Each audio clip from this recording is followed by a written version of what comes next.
The Atlantic stretched endlessly, a cold, restless expanse of gray and silver, waves rolling with a quiet menace that belied their violence. Morning fog clung stubbornly to the horizon, swallowing the distant line where sea met sky, making it impossible to gauge distance or scale. Captain Richard Hale stood on the bridge of the USS Lexington, binoculars pressed to his eyes, and felt a familiar tension coil tight in his chest. He had led convoys across these waters countless times, but this morning felt different, heavy, charged with an unease he couldn't place. The hum of engines and the low pulse of radar electronics formed a strange rhythm, like a heartbeat in the belly of the ocean. Hale's fingers drummed along the railing as he scanned the horizon, already spotting the faint outlines of massive hulls emerging from the mist. 50 Liberty ships, massive, imposing, gliding like a river of steel across the restless waves. Their pale hulls shimmered through the fog, silent giants moving in perfect, calculated formation. Hale lowered his binoculars and exhaled slowly, the reality of the sight pressing against him like the cold Atlantic wind. His gaze snapped to Lieutenant Rachel Morgan, who was crouched over the radar console, fingers dancing over dials with practiced precision. "Lieutenant Morgan," he said, voice steady but low, "confirm the blips. 50 ships, right?" Her eyes flicked to his, and she allowed herself a brief, nervous smile before returning to the glowing green dots. "Yes, sir," she whispered, voice taut with a mixture of awe and tension. 50 Liberty-class ships, all converging from the east. The radar matches visual confirmation. They're real. Every single one. Hale's jaw tightened. Unescorted. She shook her head. A few destroyers scattered throughout, but gaps are significant. If the raiders find a weak point. She trailed off, the words dissolving into the hum of the bridge, leaving a palpable tension in the air. Hale turned to Ensign James Parker, who had been nervously gripping his binoculars, lips slightly parted as though unsure what to say. "James, take a look at the eastern horizon. Keep scanning. Any movement, anything unusual, report it immediately." "Yes, sir," Parker said, swallowing hard. His eyes traced the faint shapes of the massive convoy, awe and fear mixing in equal measure. 50 ships, all moving like a single organism across the Atlantic, and somewhere beyond the fog, German raiders watched and waited, calculating, strategizing, hungry for any sign of weakness. The wind carried the sharp scent of salt and diesel across the bridge, and Hale felt it in his lungs, grounding him as his mind raced. He ran through calculations in his head, plotting courses, speeds, ranges, probabilities. Radar pulses flickered across the console, each one marking a ship, each one a lifeline, each one a target. Rachel leaned closer, her shoulder brushing his as she adjusted the radar. "Captain, they're moving faster than the standard convoy speed. The formation is precise, but the northern flank, it's slightly exposed. If the raiders coordinate," her voice faltered. Hale's eyes softened for a fraction of a second. "We'll protect it," he said, brushing a stray lock of hair from her face. Her pulse quickened, and for a moment, the tension of the Atlantic faded, replaced by a fragile human connection that neither of them acknowledged aloud. From the mist came the faintest flare of light, a distant flash that could have been mistaken for sunlight striking the water, but Rachel's voice cut sharply across the bridge. "German raiders. They're probing our formation. Small caliber fire, testing range." Hale's eyes narrowed. "Hold your positions. Observe. Do not fire unless necessary. Parker, mark the trajectory, relay to all ships. Destroyers adjust course to intercept." Parker's hands trembled slightly as he tapped out commands, adrenaline sharpening his reflexes. "Orders transmitted, sir. Destroyers are moving into intercept positions." The fog thickened, waves rolling higher, spray hissing as it struck the hulls. The Atlantic seemed alive, breathing around them, indifferent to the lives upon it. Each man and woman on the bridge felt it, a silent pressure of anticipation, every heartbeat amplified by the distant thunder of unseen cannon fire. Rachel's fingers moved over the radar console with precise urgency. "Sir, one of the Liberty freighters on the port side is lagging. Slightly behind formation. If they target it," she trailed off. Hale instinctively moved closer. "We won't let them," he said firmly. Her cheeks flushed with a combination of fear and something unspoken as she nodded, returning her focus to the console. From the horizon came another cannon flare, closer this time, water erupting violently against the freighter's deck. The shockwave reverberated across the nearby ships, and Hale's voice cut through the intercom. "All hands, brace for impact. Divert fire and stabilize the freighter. Destroyers, suppressive fire on enemy lead ships. Maintain formation." Parker darted across the deck, relaying orders, his youthful face pale but determined. Rachel's hands flew across the console, adjusting radar readings, tracking every movement of the raiders with precision. Hale leaned over the railing, jaw tight, eyes scanning, heart hammering. Every calculation mattered.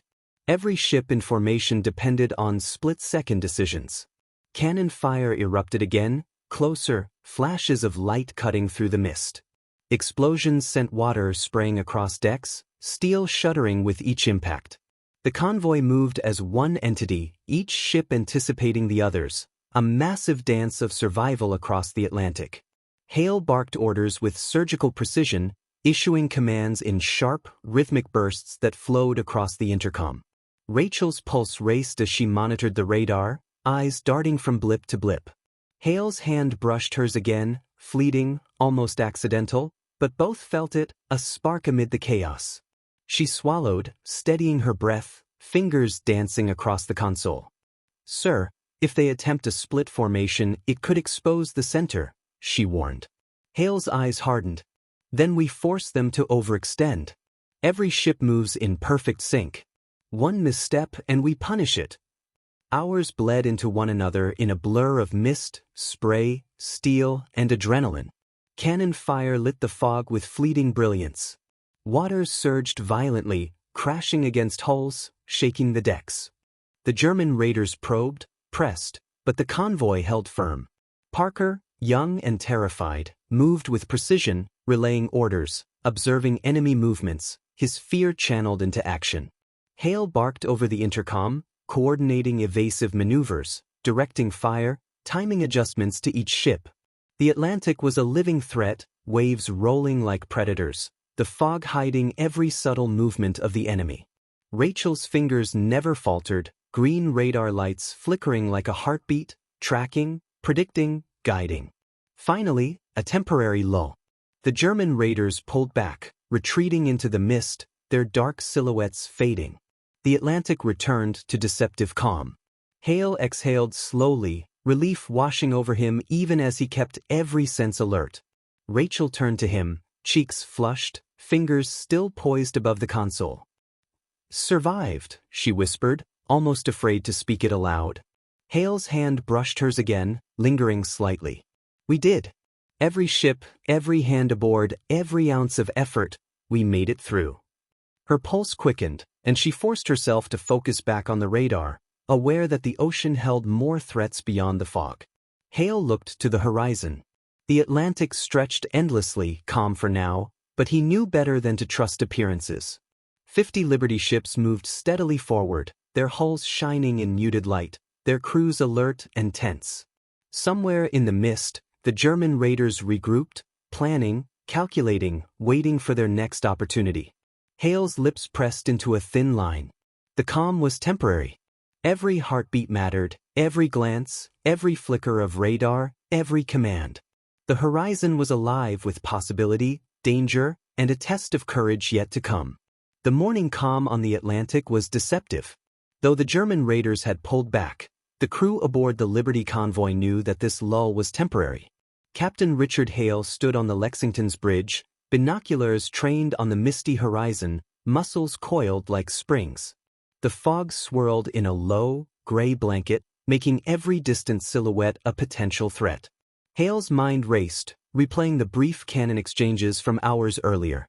Each flash of gunfire, each tremor in the waves, had been a reminder of just how fragile even 50 steel giants could be when faced with cunning enemies. Lieutenant Rachel Morgan leaned close to the radar console, eyes scanning the glowing green blips with laser focus. Her fingers moved swiftly, adjusting dials, recalculating trajectories, analyzing patterns of enemy retreat. "Sir," she said, voice low but urgent, "they're regrouping. The blips are spreading, moving in parallel lines.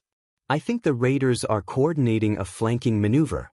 Northern and southern vectors simultaneously." Hale's jaw tightened. He knew that if the raiders executed even a partially successful flanking attack, several Liberty ships would be left vulnerable, their decks exposed to cannon fire. "Prepare the destroyers for immediate intercept," he ordered. "I want every ship in formation, no gaps larger than 30 meters. Parker, relay these instructions to all convoy vessels. Destroyers rotate starboard to cover the northern approach." Ensign Parker nodded, his youthful face pale but resolute. "Aye, sir." Orders relayed.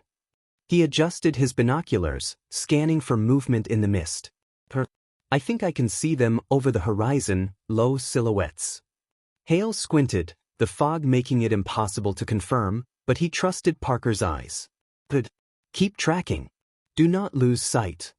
Rachel's eyes flicked to Hale, a subtle flush across her cheeks. "Captain, if they manage to coordinate both flanks simultaneously, some of the freighters could be in serious trouble. The portside ships are slightly behind the starboard line. They could be isolated if the raiders split." Hale's eyes softened for a fraction of a second, a quiet acknowledgement of the unspoken tension between them. "Then we'll make sure no one is isolated. Every man at battle stations. Everyone synchronizes. Trust your calculations." His hand brushed hers fleetingly over the radar console as he leaned closer, a spark of warmth amid the cold, briny tension. She swallowed, heart racing, but nodded, returning her focus to the glowing green dots. The first cannon flare erupted from the northern horizon, followed closely by a thunderous series of impacts. The Atlantic shook with the explosions, water surging over deck rails and splashing across the bridge. "Sir!" Parker shouted, "northern flank taking fire." One freighter hit near the middeck. Hale barked orders over the intercom, voice crisp and authoritative. "All hands, brace for impact. Divert suppressive fire to the raiders' lead vessels. Destroyers, maintain starboard intercept and shield the convoy." The crew responded with precision. Cannon flashes lit the misty morning, and the deafening roar of engines and gunfire merged with the crashing of waves. Each Liberty ship adjusted course subtly, weaving in synchronicity to avoid enemy fire while maintaining formation. Hale moved along the bridge, issuing precise commands, anticipating each flanking maneuver before it could threaten the convoy. Rachel's fingers flew over the radar controls, recalculating in real time. "Sir, the southern raiders are gaining distance. If we don't adjust, they could intersect the portside freighters. We need evasive maneuvers now." Hale's gaze hardened. "Rotate destroyers port side, adjust the convoy angle 20 degrees south. Every ship must move as one entity. One misstep and they'll break formation." Parker relayed the commands, voice taut with adrenaline, and the Liberty ships shifted, their engines roaring in a coordinated ballet of survival. From the mist, the German raiders advanced with precision, firing salvo after salvo. Cannon fire streaked through the fog, water exploding near hulls, each impact sending shockwaves through the steel decks. Hale's chest ached from the tension, muscles coiled, heart hammering. He barked another command, precise and rhythmic. "Concentrate fire on the lead raider. Protect the freighters. Suppressive fire continuous." Parker moved like a man possessed, relaying updates to each destroyer and Liberty ship. The young ensign's face was pale, sweat glistening on his forehead, yet his hands moved with speed and accuracy. Hale noted the boy's focus, pride flickering amid the chaos. Rachel leaned closer, her shoulder brushing against Hale again as she recalculated enemy positions. "Sir, if they attempt to split the northern fleet from the southern, they could isolate the Lexington." "I think they might try it." Hale exhaled sharply, eyes narrowing. "Then we'll make them pay for every attempt. Rotate destroyers, double coverage on our centerline. Parker, mark trajectories and anticipate their split. No gaps." The fog thickened, waves curling higher, spray stinging their faces. The Atlantic seemed alive, breathing around them, indifferent to human endeavor, yet shaping every move. Cannon fire erupted again, closer now, metal groaning under the shock. A Liberty freighter shuddered violently from a grazing hit. Hale's voice rose, calm but commanding. All hands, stabilize the freighter. Suppressive fire continuous. Keep formation intact. For a brief moment, Hale's eyes met Rachel's across the radar console. Their fingers brushed again, a fleeting touch, but enough to ignite a spark amidst the tension of war. Rachel swallowed, her pulse quickening, yet her hands never faltered over the controls. "We can hold them," she whispered, mostly to herself. Hale nodded, jaw tight. "We will hold them. Every man, every ship, every hand aboard. That's the difference between survival and disaster." The German raiders adjusted their approach, splitting in a feint to draw the destroyers south, then pivoting sharply to the north flank. Hale's pulse raced as he anticipated the movement. Northern intercept. Engage now. Every ship must maintain firing discipline. Don't let them slip through. Parker relayed orders with lightning speed. Destroyers adjusting. Freighters on port side forming tighter line. The massive convoy twisted and shifted in near-perfect synchronization, the Atlantic churned by waves, fog, and explosions. Minutes felt like hours as the battle raged, cannon fire illuminating the mist with staccato brilliance. Hale moved across the bridge, scanning for subtle enemy movements, calculating angles, distances, and timing. Every decision counted. Every second could mean life or death. Rachel's green-lit radar screen glowed, a lifeline amidst chaos. She leaned closer, almost involuntarily, to Hale, eyes flicking between blips. "Sir, Southern raiders are attempting another pass. If they cross, the portside freighters will be vulnerable." Hale exhaled, voice firm, steady, cutting through the noise. "Rotate destroyer's port, angle convoy 30 degrees south. Maintain speed, maintain formation. Parker, relay immediately." Parker's hands shook slightly as he tapped out the commands. "Orders transmitted, sir. Destroyers moving into intercept positions."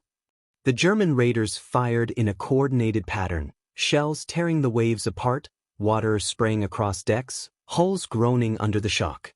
Explosions rocked the mist, each one sending tremors of fear and adrenaline through the crew. Hale barked orders over the intercom, coordinating evasive maneuvers, anticipating attacks before they arrived, and watching each ship respond like clockwork. Hours of tense maneuvering passed. Waves crashed, cannon fire erupted sporadically, and the fog hung thick like a shroud over the battlefield. Yet the convoy held, moving as a single, coordinated organism, each ship anticipating the others, each crew member performing their duty under the constant threat of death. Finally, after what felt like an eternity, the German raiders began to pull back. Their silhouettes faded into the fog, moving slowly, methodically, as though reassessing their strategy. Hale exhaled slowly, allowing a rare moment of relief. Every man and woman aboard had held their nerve, and the convoy had survived the first real test of its strength.